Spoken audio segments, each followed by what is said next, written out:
السلام عليكم ورحمة الله وبركاته. وبهدف الجزيري يقدر النادي الزمالك يفوز بثلاث نقاط غالية على زاسكو الزامبي. يمكن المباراة فيها فرص ضائعة كتير، بس الزمالك كسب بشق الأنفس بطلوع الروح. طبعا الهدف ما بيطمنش، كلنا عارفين.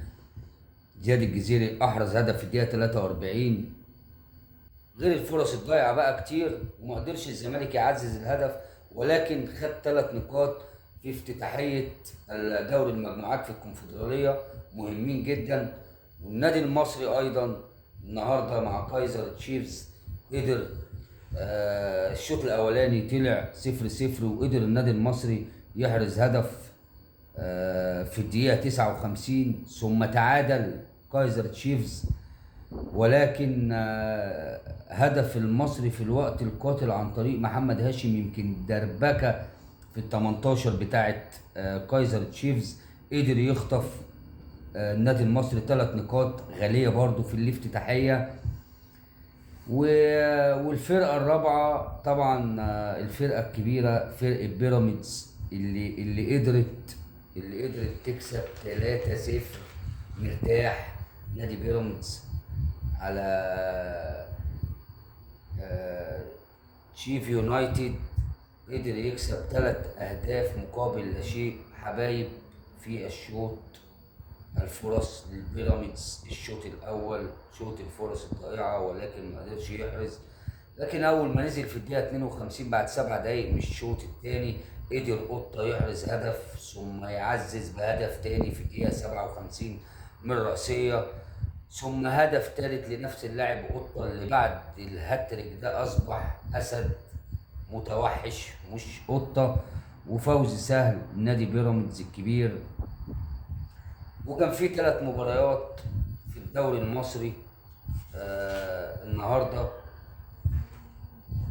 نادي بتروجيت ونادي حرس الحدود، مباراة قوية. قدر بتروجيت يتقدم بهدف عن طريق سيكو سونجو في الدقيقة 16، وانتهى الشوط الأول بتقدم بتروجيت بهدف. ولكن الشوط الثاني قدر يتعادل إبراهيم عبد الحكيم لنادي حرس الحدود في الدقيقة 60، ثم آدم حامد قدر يتقدم لبتروجيت قبل أن يحرز عبد الله دياباتي رصاصة الرحمة الهدف الثالث في الوقت القاتل، الوقت الضايع، علشان يخلص على المباراة ويحسب 3 نقاط مهمة.